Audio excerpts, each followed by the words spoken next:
Last year I made this desk as part of my online course Powered Up. It's called the Casual Everyday Office Desk, designed for any home office. My wife and I both share our office space, and ever since I built my new desk, she's been working on this IKEA table. So I finally had some time to build a CEO desk for her. I just followed my own plans from Powered Up and modified a few things here and there. This video will give you an overview of the project and hopefully give you some ideas and things to think about if you want to build your own desk or other furniture. The highly detailed 5-part step-by-step video series showing you every aspect of construction and all of the building plans for the CEO desk are part of my advanced level woodworking course Powered Up. If you're looking for a thorough, comprehensive step-by-step approach to learning woodworking, head over to theweekendwoodworker.com for all my courses. I'm using solid oak for all of the support structure of the desk. I'll laminate some boards together to make some thick blanks.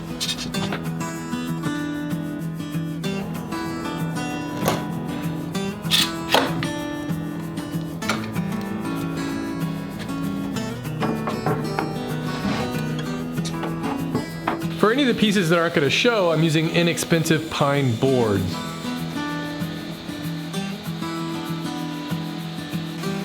I'm going to join these together with pocket screws to make up the framework for the top of the desk.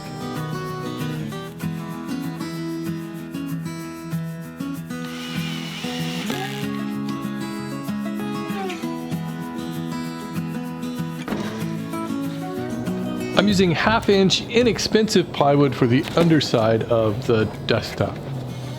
And I'm going to cut out a piece a little bit larger than my frame so that I can use a flush trim bit on my router to cut it down to exact size. So here's the underside of the desktop, and I'm going to glue the frame right onto it.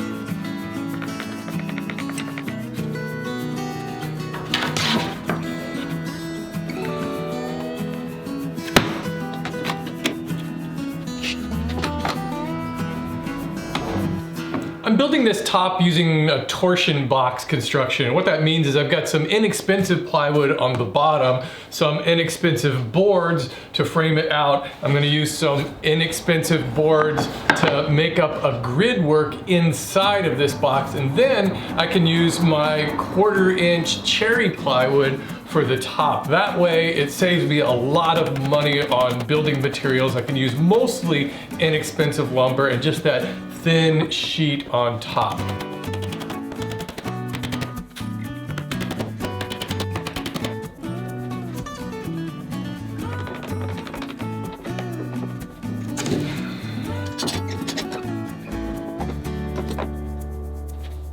I've installed a flush trim bit in my router so that I can even up the 2 plywood pieces with that center frame. And I've added some blue painter's tape along the edges of the 2 ends to help prevent chip out. That top layer of veneer on this cherry plywood is really thin and it's easy to chip out on that end grain side. I don't need to worry about it on the grain running this direction. That'll cut out just fine with no chip out.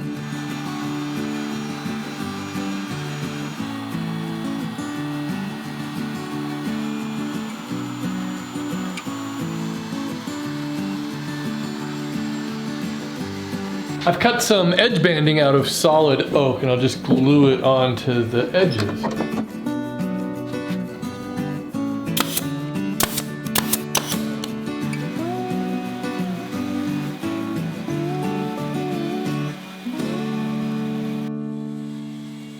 Now I can cut up those blanks I glued together earlier to make all of the pieces for the leg assemblies.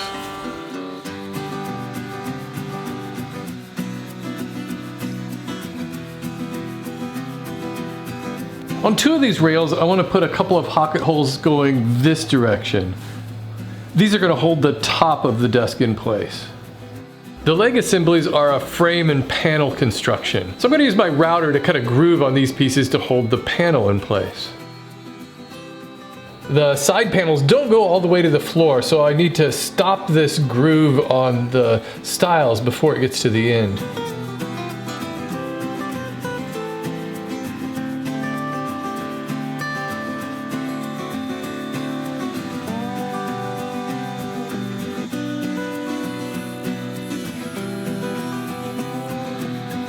I cut out a couple of spacers to help me line up this lower rail.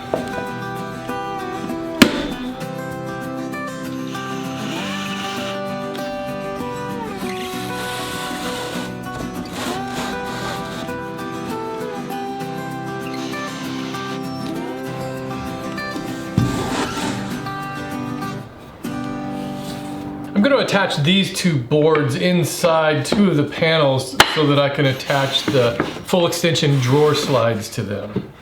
I've cut out some cross braces for the front and the back of the drawer section of the desk, and on the front side of the drawer I'm just going to use a single thickness of the oak boards, but on the back side, just to give the structure some more support, I'm using more of that glued up blank of oak, and so I'll use two of these in the back. And you'll notice I drilled another pocket hole in the center of this. This is the top one, so that I can put a screw through there to hold the top of the desk in place.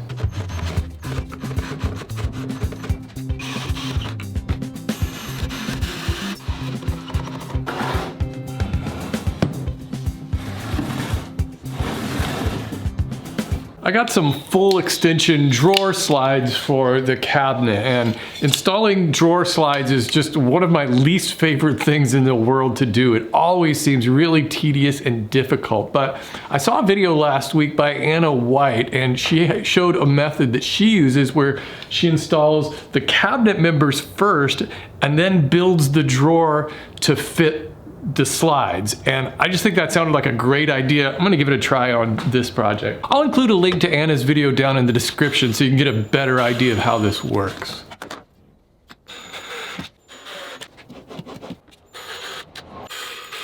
So you can see what's going on here is I can install the sides now and take a really accurate measurement for the front and back. And it should prevent me from making the drawers, a little bit too big, which causes these to bind outward, or a little bit too small, which causes them to pull inwards. Those are common problems that keep drawers from moving in and out easily. Just like with the desktop, I could save money on the drawer faces by laminating that 1/4 inch cherry plywood to a piece of the 1/2 inch birch plywood.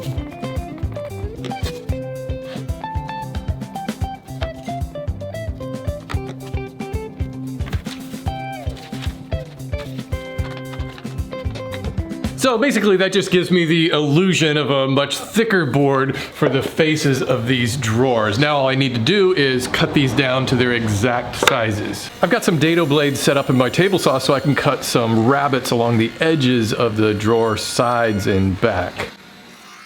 In the powered up version, I'll show you how to make all these cuts using your router.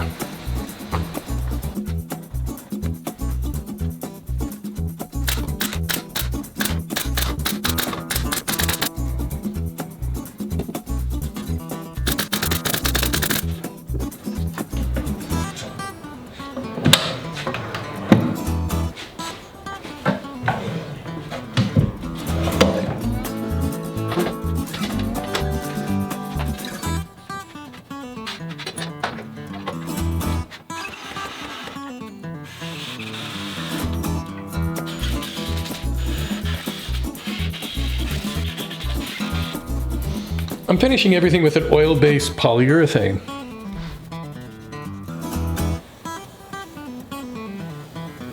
I made the drawer pulls on my desk, but my wife wanted to pick out her own drawer pulls for hers.